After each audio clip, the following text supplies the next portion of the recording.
Russell and Chamberlain, they play each other 10, 12 times a year, maybe 15. They were always there, and it was just electric. That 77 championship series between Portland and Philadelphia was a perfect contrast. The individualism, the showmanship of the 76ers, and the quiet, reserved teamwork of the Portland Trailblazers. I didn't fear anybody, but I feared Larry because I knew his will to win was just as high as mine. Each and every game that we played against Detroit, we considered a war. We had a lot of fights with them. We always won them.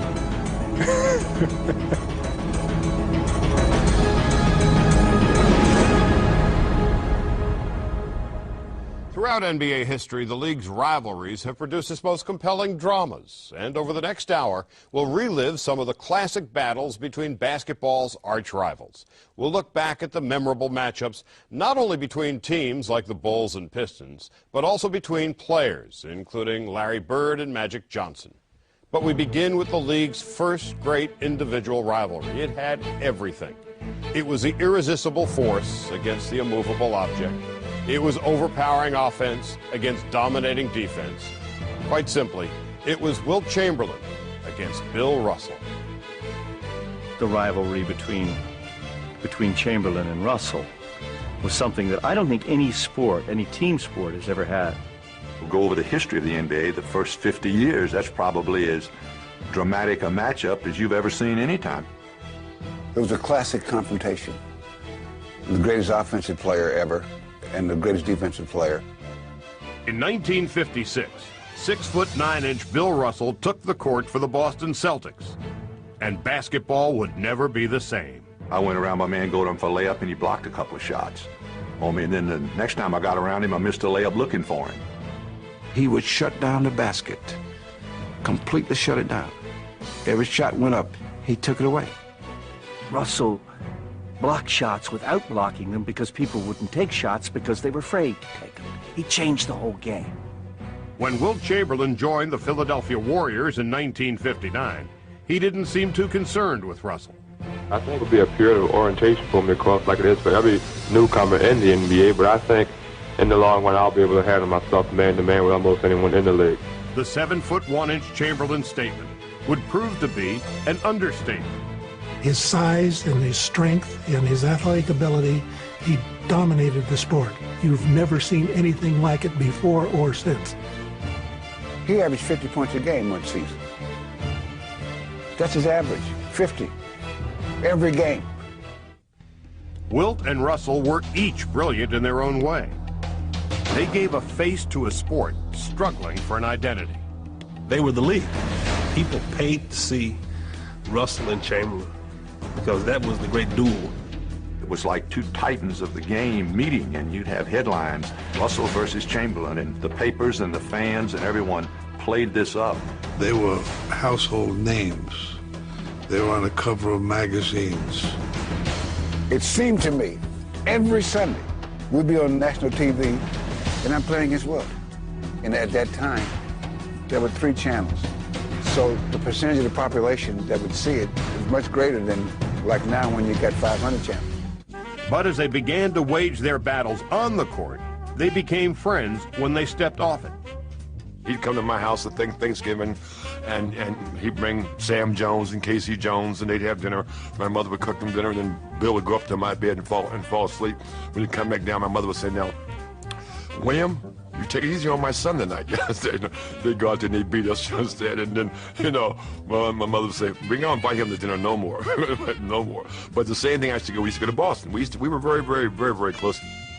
He kept getting these good salaries. And so, wait a minute, if the money's out there for him, it's got to be out there for me, too. He asked for $1 more than me. He told the Celtics that whatever Wilt signs for, I want $1 more. Came over the radio or something that Wilt had just signed a contract for $100,000.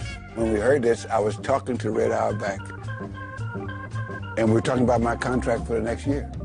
That does it. I know what I want for next year. He says, "What?" I says, "I want $100,000 and $1." And then Boston paper had the very next day almost, Russ signs for 101. And so I gave Russ a call, 101. I mean, you're so far behind here. I said, I signed for 300. And he was really angry. But ultimately, what made the matchup of Wilt and Russell so compelling was its complexity. Chamberlain was a scoring and rebounding machine, while Russell was not only the anchor of the Celtic defense, but the hub of their famed fast break. What I had to do was discipline myself to never get into a numbers game with him. In other words, if he gets 40, I gotta get 40. If he gets 30 rebounds, I get 30 rebounds. Because then I'll be playing his game and not my game. And my game consists of doing things that made my teammates effective. It was not altogether the matchup that you've been hearing about over the years. Even though it was a great duel, they used their team. Nobody wanted to face me single. Nobody. Bill Russell or 5 Bill Russells. Russell was part of the team, inbred into the team, woven into the team more than anybody else that I've ever known, ever in any sport whatsoever. Chamberlain, he didn't understand the subtleties of the game in the way that Russell did, but he was such an overpowering physical figure that he could rule the game. In each of Wilt Chamberlain's first 5 years in the league, Bill Russell's Celtics won the championship. And in 3 of those seasons, they eliminated Wilt's Warriors from the playoffs. But Russell's titles only added to the debate about which player was better. Boston mythology holds that Russell could control Wilt. He would hold Wilt in check for 3 periods, and then with the game safely stowed away, Russell could allow Wilt to go dunk up a storm in the 4th quarter, grab some rebounds, come out with a statistical edge, and go away thinking he had outplayed Russell while Russell had won the game. The basic Chamberlain viewpoint was that Russell always had the better team, always had the better teammates, and that had Wilt been given Russell's teammates, Wilt would have won the titles that Russell won. The 7th game of the 1965 Eastern Division Finals between the Celtics and Wilt's new team, the Philadelphia 76ers, seemed to confirm the Chamberlain perspective. I scored the last 10 points. We were behind. I scored 10 points, and we had a few seconds to go, and we were about ready to dethrone them. The Celtics are leading 110 to 109. There are 5 seconds left. And we got a 1-point lead, and we eyeball out of bounds. I did not trust anybody else to take it out but me. I wanted to take it out because I'd make sure that I could make a good pass. Now Russell he loses the ball off the support. Russell lost the ball off the support, and the ball goes to Philadelphia. We go, and all I could say was, guys, we got to do something. Greer is putting the ball on a play. He gets it out deep, and Havlicek steals it over to Sam Jones. Havlicek stole the ball. It's all over. It's all over. Havlicek steals the ball. I said, Havlicek, how lucky can you be? Bill Russell wants to grab Havlicek. He hugs him. He squeezes John Havlicek. Wilt was a Paul Bunyan figure, mythic in what he could personally do, but then every year he would get chopped down by Russell. And when that would happen, it would cause people to think that maybe Wilt was suspect. As this competition grew, they grew apart. They became kind of bitter enemies. The sports writers and the game itself pitted them against each other for so long that they started taking it personally, and it just destroyed a friendship.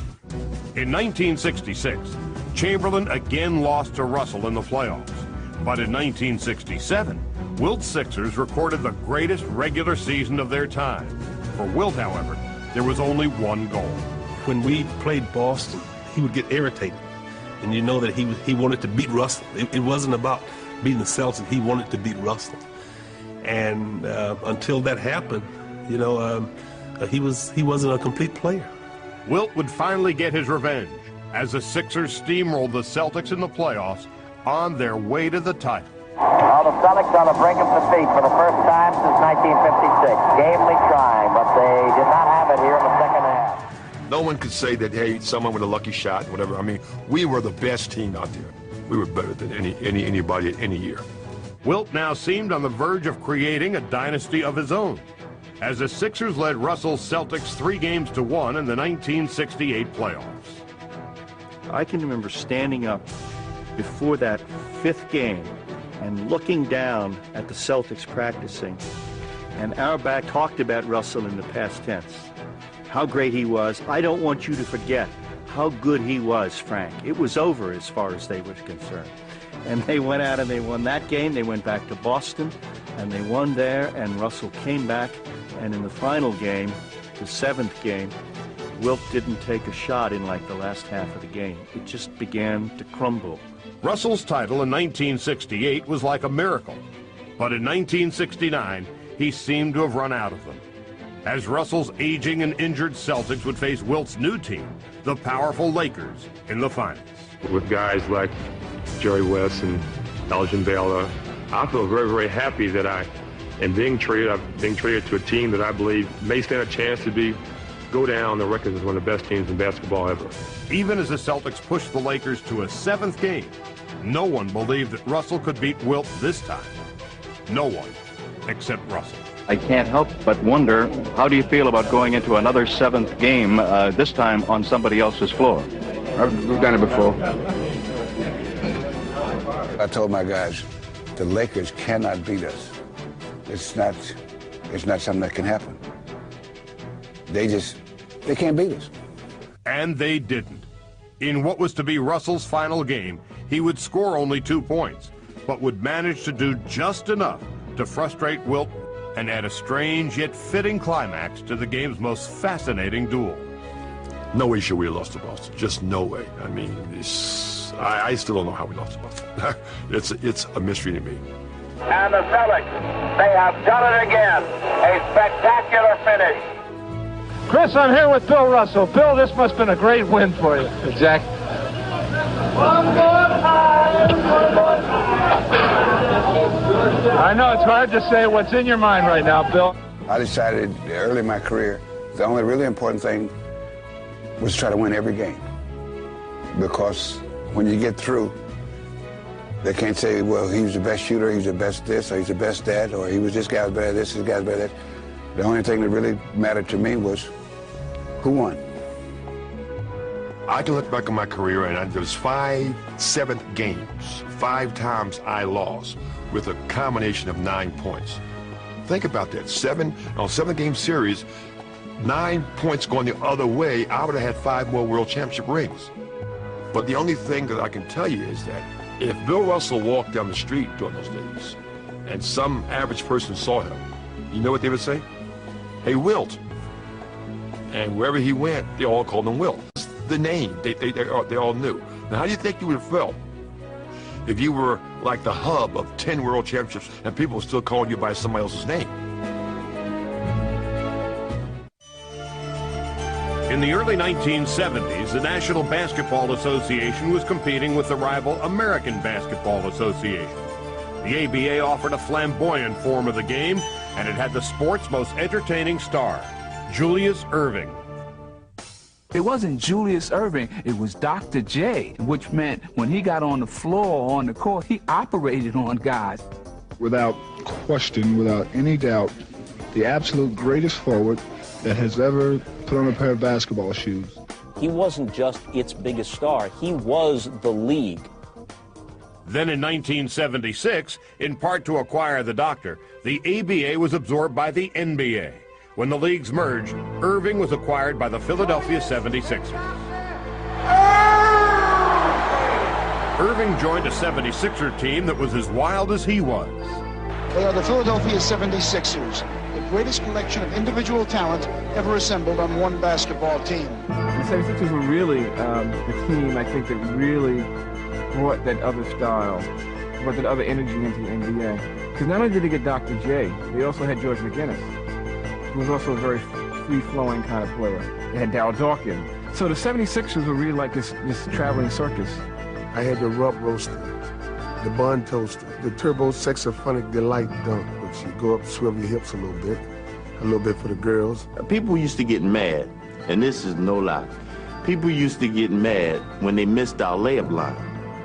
Before the game, this is warm-ups, before the games. We were doing some crazy things. As the Sixers' popularity began to spread, they acquired a national following. Every city he went to was a sellout. And when you get to that arena, fans were rooting for Dr. J, but rooting for their team. And as long as they saw the doctor perform and do something spectacular, they went home happy. He put a little extra one on that one. On the other side of the country in the Pacific Northwest, there was a distinctly different team making a mark. The Portland Trail Blazers, a franchise just 7 years old, was finally shedding its expansion skin and coming into its own. And they were doing it thanks to a completely different kind of star. There have been basketball players more talented than Bill Walton, and there have been basketball players more unselfish than Bill Walton. But there's never been a player so talented and so unselfish. And the Blazers perfectly mirrored their counter-culture center. We had an incredibly intelligent team that loved to pass the ball and really had no ego problems on the team in terms of who got the statistics, who got the recognition in the paper. Portland would manage to upset their way through the Western Conference playoffs, and when they arrived at the NBA Finals, they met their polar opposite, the Philadelphia 76ers. That 77 championship series between Portland and Philadelphia was a perfect contrast in all the different elements in society and culture that were going on. The individualism, the showmanship of the 76ers, and the quiet, reserved teamwork of the Portland Trail Blazers. Portland against Philadelphia was more than just a clash of styles. It was a difference of philosophies. I thought this was a moral war of a team that played the game right against a team that represented every evil that we then knew possible in sport. Portland, with the Sir Galahads, Walton, all these guys cutting off Walton. I thought it was essential that Portland win to save Western civilization. But the Blazers were again huge underdogs, and right from the opening tip in Game 1, it seemed like Philly's freewheeling style would prevail. Tip goes to McGinnis, quickly to the doctor. Well, that's one way to start a ball game. Bill Walton, those guys, I know they was looking at him like, could you believe this? In the first two games, the 76ers would overwhelm the Blazers. There is Davis. Six came from behind the block. Collins back. Collins off now. Dawkins. The whole Philadelphia 76er, the whole aura surrounding them was one of intimidation. Intimidation in terms of they had so many athletic players who could do so many things. Although the 76ers won both games, something significant occurred at the end of Game 2. Side. Dawkins just yanks Gross down to the ground and jumps back up. Richie Powers is pushing Ramsey away. And now Harold Dawkins and Maurice Wilkins. Somebody do something. Lucas stood up to Dawkins. Dawkins didn't want any part of Maurice. Lucas comes to the aid of Bobby Gross as our strong person, our intimidator, and absolutely did not back down from a guy who was physically bigger than Dawkins. In one bold move, Maurice Lucas, although he didn't change the score, changed the complexion of the series. Instead of being intimidated now, we were angry and we were ready to fight back. But the fight not only boosted Portland's spirits, it demoralized the 76ers. Darryl was very upset. He felt like that we had allowed Maurice Lucas to hit him in the back of the head. We had guys upset over their playing time. So things weren't good in our locker room, even though we were winning. The series shifted to Portland, and soon too would the momentum, as the Blazers began to play their game. Where's it to Walton? What a pass by Borzik. Block, Walton. Picked up by Lucas. Down to Johnny Davis. Drives the middle. Look at the guy. I thought that they dissected us pretty good. They broke us down. They found out where our weak links was, and they continued to attack us. 9:30 to go. Walton on the lob. Oh, he got it in. And Walton would make sure the Blazers would even the series up at 2. What a sequence for the Blazers! Walton again, twice in the basket. I can't believe that first play. The performance of the Trailblazers was probably the best team basketball that I had ever been around. Back in Philly, the Blazers kept their 5-man onslaught going. Top of the screen, and Walton rolled off the pick beautifully. And the 76ers had no answers. We were not a close-knit team. It's not that we didn't like each other or there was great, dislike or anything. We just didn't have the wherewithal to pull it all together. But back in Game 6, with his team facing elimination, Dr. J would heroically try to lift his team as only he could. Wilson foot race, and here he comes. Doctor looks for daylight with Tina. He took that to the hoop. Portland would effectively answer in the only way they knew how. The ultimate skill, the greatest skill, is to make the other guys the star. And I think that's what everybody on that great Blazer team did, was try to figure out how they could help their teammates. Portland's group effort would give them a late lead, but Philadelphia had the ball and one last chance to come together. Put it into the huddle. Talking about who's going to take the last shot. We're down 2 points. There were 3 guys on the team who were looking for the last shot, and I wasn't one of them. Here we go, the inbound of McGinnis. Drive, stop, pump, shoot, short, no good, and the game is over! The Portland Trailblazers have won the World Championship. The rivalry between Philadelphia and Portland would last only 1 year, but their clash so perfectly epitomized the battle of style versus substance that it remains one of the most vivid in sports history. I've never coached a better player, I've never coached a better competitor, and I've never coached a better person than Bill Walton.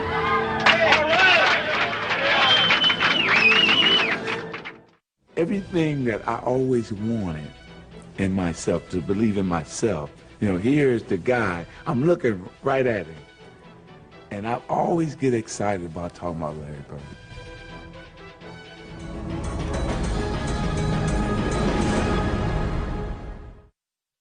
Larry Bird said that there will be another Larry Bird one day.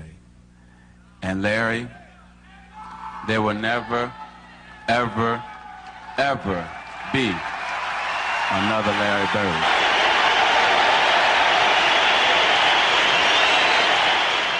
The origin of the storied NBA rivalry of the Boston Celtics' Larry Bird and the Los Angeles Lakers' Magic Johnson can be traced to the 1979 NCAA title game, where Magic's Michigan State team defeated Bird's Indiana State team in one of college basketball's most celebrated finals.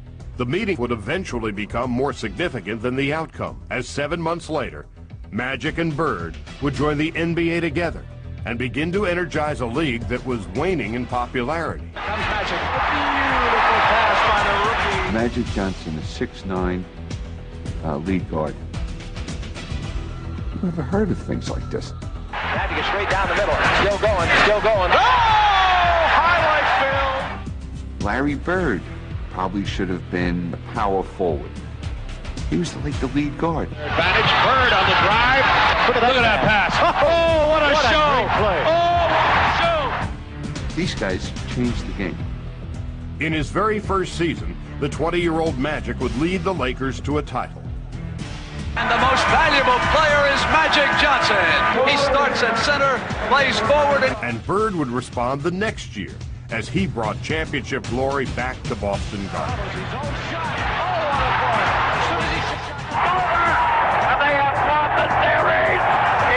It all seemed like fate. Joining Wilt and Russell's former teams, Magic and Bird gave the NBA a new marquee rival. That one of them was the urban black kid from Michigan, and the other one was the manure-kicking country boy from Indiana, and one of them with the Lakers, and one of them with the Celtics. I mean, that was perfect. That's central casting. Bird and Magic were bringing new fans into the league, and they were attracting them with their own distinctive style. Bird embodied the essence of the blue-collar player. The fans could sense his leadership, his hustle. He'd dive on the floor. He'd do whatever it takes. While Magic personified showmanship. Beautiful! He had a passion, simply a passion, an incredible passion to play basketball. He loved the game. He felt fortunate playing the game. He was playing a game that men were being paid at, and he was treating it like it was a kid's game. He used to wear it out on his sleeve. He let everybody know how happy he was in playing the game. Despite their outward differences, Bird and Magic were kindred spirits. They were throwing themselves into the game absolutely, totally, completely, hopelessly. And in that way, I think they kind of brought you along. They were saying, come on the court with me. I'm going to play a game of basketball with you. They have different personalities and different backgrounds, but their value system when it came to what it took to be part of the team was identical. But while the public was embracing these two stars, they were warily stalking each other from 3,000 miles away. I kept track of every game he played in. I really didn't care what anyone else did. I always checked to see what Magic was doing. I was always trying to keep up with the things that he done. I wanted to make sure he wasn't getting too far out in front of me. You know, I had to keep him in sight every day, every score, you know, what he scored, how many rebounds, how many assists. Your person you measured yourself against was Larry Bird, for me. Finally, in 1984, Magic and Bird would play for the title, and the entire sporting world was watching. Hey, they won the East, we won the West. So it's like everybody just get ready, sit back, and let's enjoy it. Magic and the Lakers would capture 2 of the first 3 games. They're running the Celtics off the Boston Garden court. And it looked as if they would run away with the series. This has to be one of the most decisive routes in championship game history. But the usually quiet Bird would issue a bold response. You know, we got some great players on this team, but we don't have the players with the heart sometimes that we need. And today, when you see Magic slapping high fives and guys going behind their back and shooting layups on us all day long, it seems that somebody would try to put a stop to it. And until we get our hearts where they belong, we're in trouble. In lines the next day was Celtics play like sissies, because like what Larry said.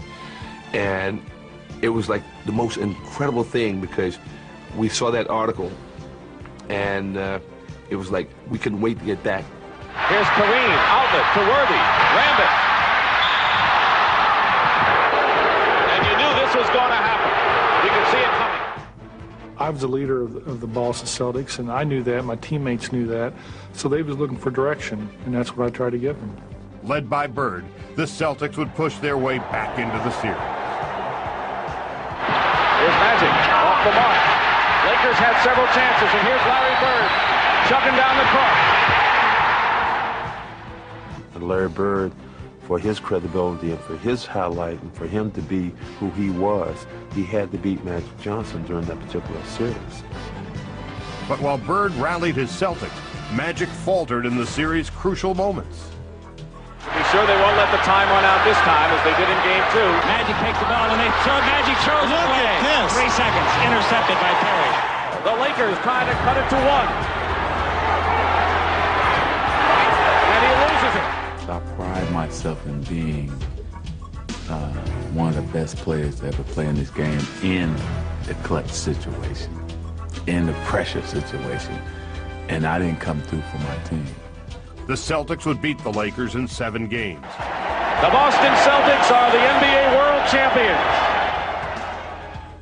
And while Bird basked in triumph, Magic was left to shoulder the blame.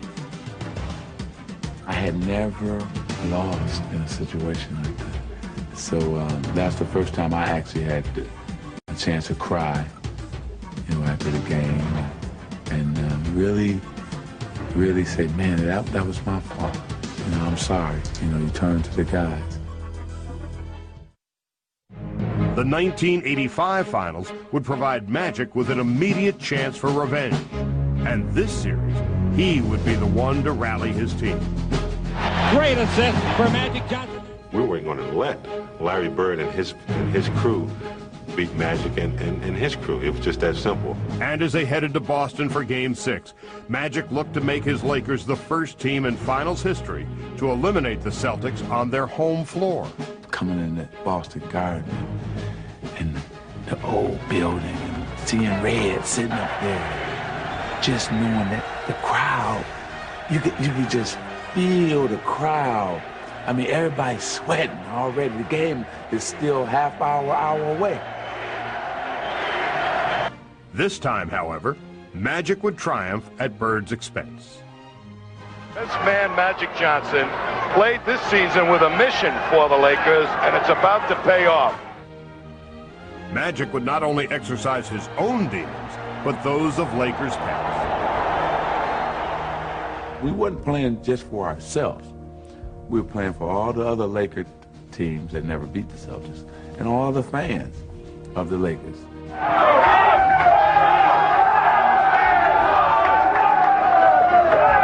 What do you think the differences were this time around for this team, Magic? We didn't make the mistakes. They came back, but we held them off every time. Does America believe in magic? You bet we do. Bird and Magic had taken a rivalry of the 60s, added the showmanship of the 70s, and created one of the most magnetic duels in sports history. It was almost surreal because we were in the middle of this this great tug of war, and you really didn't have an idea who was going to win.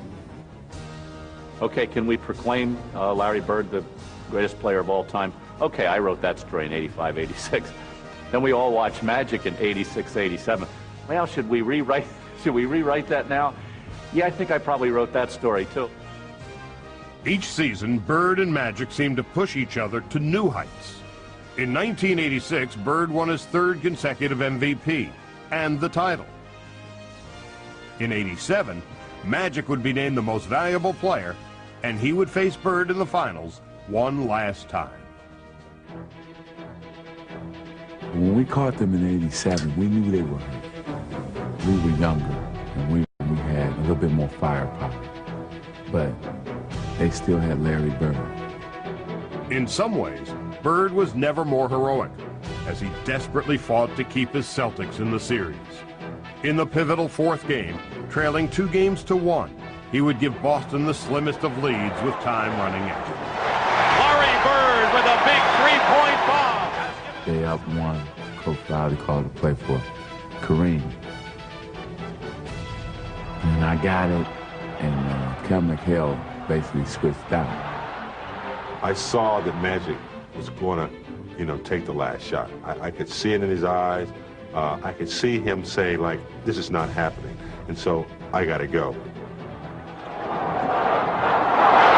seconds to go. Magic with a hook shot. Scores with 2. And the Celtics trail by 1. It was almost over. I mean, we had one last shot. We had 1 second on the clock, and I got enough room to get it off, and I thought it was in. Bird fires it, and the Lakers have won. In essence, Bird's final miss gave the title to Magic and marked the end to their rivalry. But it seemed to only enhance the respect they had gained for each other. Magic's just a great basketball player. He's the best I've ever seen, Unbelievable. I don't know what to say. Everything that I always wanted in myself, to believe in myself, here's the guy, I'm looking right at him. And I always get excited about talking about Larry Bird. Between them, Bird and Magic would capture 8 titles, and at least one of them would appear in every final during the 80s. But the decade-long battle that they waged would ultimately unite them. They played not just to focus the spotlight on them, but to raise the level of the game. I think they both understood that, valued it, and pursued it their entire careers, and they could not have gotten it to the level that each did without the other.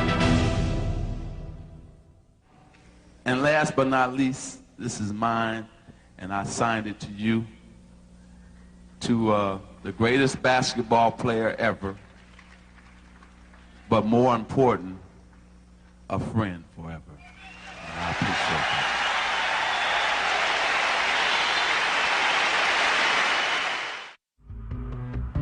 The game that the Pistons played was rugged, it was tough, it was gritty, and then here comes Michael. Michael is art. Here's Jordan down the middle, all the way! An unbelievable goal! We didn't like seeing this young punk come in with all this great skill. And if you came down the middle, you were just going to get killed. Michael on the move against Vinnie Johnson to the hoop. He is necktied. Oh. Michael Jordan goes down hard. Cartwright, quick move to the hoop. Mayo got fouled. And now Isaiah Thomas and Cartwright Brewers and Pistons hated each other. They hated each other. And they should have. I mean, they pounded each other. And Rodman and Jordan going at each other. Each and every game that we played against Detroit, we considered a war. We had flexed our muscles, they were flexed, and we wanted to remain kings, and they wanted what we have. So they were the ultimate game. Between 1987 and 1991, these two teams would play each other 47 times, 4 times in the playoffs. Each game, a battle for both supremacy on the court and a place in NBA history. But ironically, the seeds of this rivalry were sown in Boston. The Celtics were the old veteran team that nothing bothered them and that annoyed the Pistons because the Pistons were trying as hard as they could and nothing they did worked. Oh my!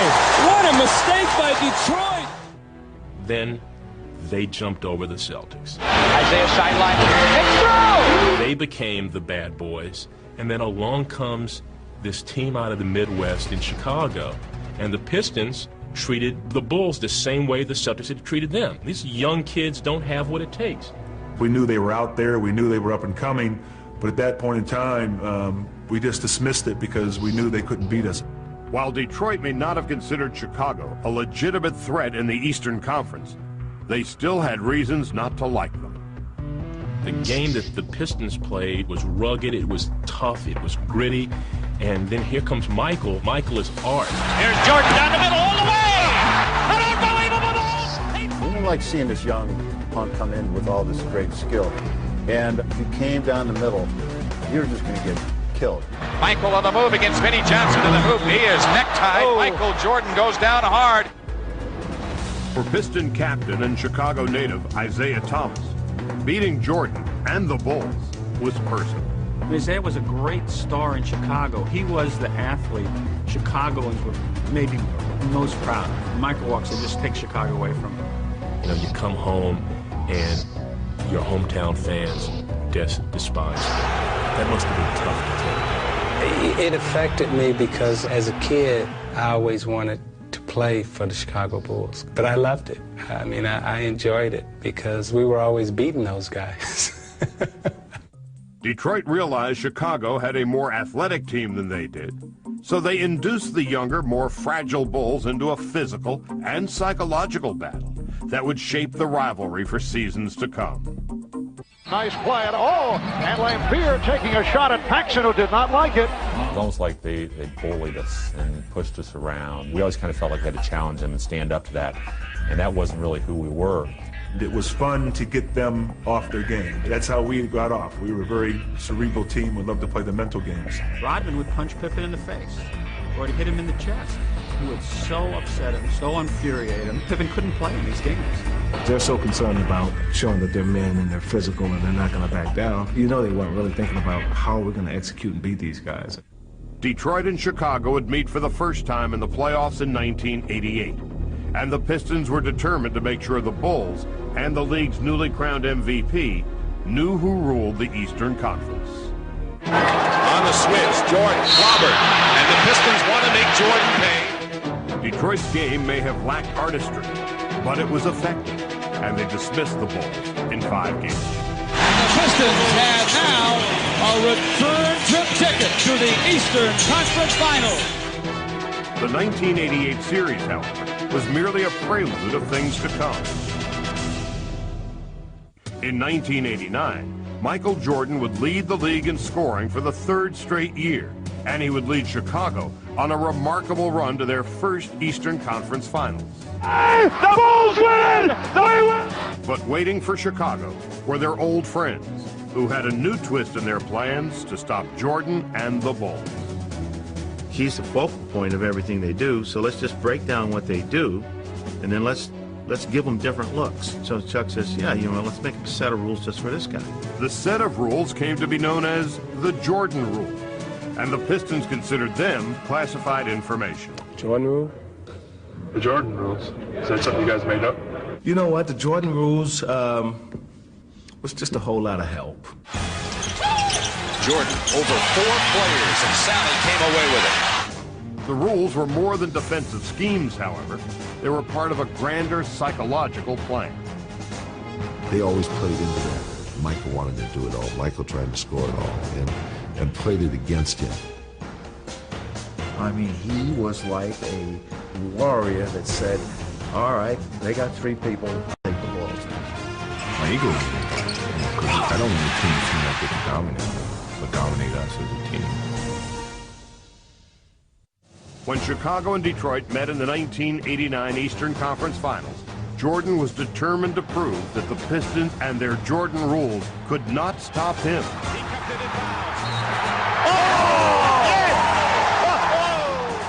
But it was Detroit's team defense and the Piston guards who imposed their will on the series. Again, it's the dirty work.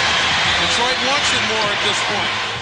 Detroit's victory in 6 games would propel them to their first NBA title and rattle the confidence of the Bulls. I remember in '89 when I was really frustrated about how this team was playing from Jordan rules to try to double and triple team me and make other players hurt them. And we knew what was happening, but yet we still didn't make them pay for that. But Chicago was hoping that the experience of 1989 could help them the following season as they once again reached the Eastern Conference Finals, this time pushing Detroit to a decisive 7th game. I thought it was a good opportunity to get over this mountain, this hurdle that seemed to have been in the way for the last 3 years. Work all teams for this guy. Play hard. Leave it all on the floor. Let's go. But Detroit had different ideas. I thought it would be a cakewalk of a game. They just weren't strong enough mentally to compete at the level that we were competing at. Thomas was right. The Bulls weren't ready, and the Pistons blew them out. Bulls can't buy a basket. The lead is 20. It's one of those situations where at certain points you think, I don't know if we can beat this team. Jordan could not beat the Pistons by himself, and Scottie Pippen was a non-factor, falling victim to a migraine headache. It was just one of those things where you went, they don't have it. There's something here or here that they haven't figured it out yet. It's over. The Pistons return to the NBA Finals for the 3rd straight time. When we lost that game, I got on the bus, and I remember my father coming on the bus, and I'm back yelling and screaming, and he's doing all his best to try to calm me down and say, it's only a game, you'll be given another opportunity. And I'm saying, well, we've been given so many opportunities, we're not going to get as many as you may think. But Jordan and the Bulls would use their Game 7 defeat as motivation for the upcoming season. In 1990-91, our whole focus was on Detroit. No one else made a difference. And the team as a whole resolved to change their approach to Detroit in both body and mind. This was a playground type team that played a very disciplined, organized game that was very, very physical. So the involvement as a coach was, you got to go away from pressure. Phil very much tried to reinforce with us that if they hit us, you went away from it. There's something else available to you. Jackson emphasized a team game, and it would pay off during the 1991 regular season, as the Bulls would finally finish with a better record than the Pistons. The ultimate test for the Bulls, however, would come once again in the Eastern Conference Finals. We felt this is the chance to make them back down or shake our hands. So it was an unbelievable feeling. But then when the games came, it was unbelievable nervousness too. The Bulls were anxious to prove that they had learned their lessons well and began dismantling Detroit from the outset. Hart right ahead to Jordan. Michael in the drive in on Vinnie Johnson all the way to the hoop and lays it in. Michael Jordan to Bill Cartwright. There's panic all over the Pistons' faces. First thought I thought after the first 2 games, I thought we're in trouble because he's figured out how to play now. Once he started using his teammates and still getting dirty, it almost became impossible to beat him. Jordan was not the only Bull, however, who had figured out how to beat the Pistons, as a more determined and mature Pippen had emerged as well. Yes! And it counts! Chicago would no longer be intimidated by Detroit, nor baited into confrontation. A beautiful backdoor pass for Pippen, and he is walloped. He knew he was going to get hit. They understood, and no matter what we threw out, when we hit them hard, when we talked garbage to them in the paper or in front of them, none of our antics were finally working. We learned that it took a little bit more than just, desire. We had to use our minds. We had to outthink the other team. And he comes up shooting. It's in. Oh, Johnny Paxson. Time is running out on this Detroit championship era. It's Chicago in a sweep. After all the losses and the frustration, sweeping and winning on their home floor was about as good as it got. Chicago's emphatic victory signaled the end of Detroit's run. But even in defeat, the Bad Boys managed to keep the rivalry alive by refusing to shake Chicago's hands as the game ended. They left the bench, although there's 7 and 9 10 seconds remaining. The Pistons just left. We were only doing what had been done to us. When we beat Boston, their starting 5 just left. They just walked out of the building. They couldn't stand the fact that they could see us win on their court. And we're not going out as demoralized. We're going out as we had just finished an accomplishment of a run that was unprecedented in the Piston history. We're very proud of it. It just gave us more energy. And I think from that time on, I think we won 24 straight against Detroit, and we're not going to let them beat us anymore after that. The Pistons would never challenge the Bulls again, but Detroit's 4-year battle with Chicago would prove invaluable in molding the Bulls into 6-time NBA champions. The hurdles were very, very difficult, but I'm very happy that we went through those circumstances because it taught us to understand what winning was all about. You know what they say, that familiarity breeds contempt? And that certainly was true of the Bulls-Pistons rivalry. That mutual dislike was one of the things that made those playoff series so intriguing. For those who watch Detroit against Chicago, or any of the other great rivalries, what will always stand out is the passion and the emotion they generated. In going head-to-head with everything on the line, the NBA's arch rivals have always brought out the best in each other, and they provided the league's most unforgettable moments. I'm Charlie Steiner.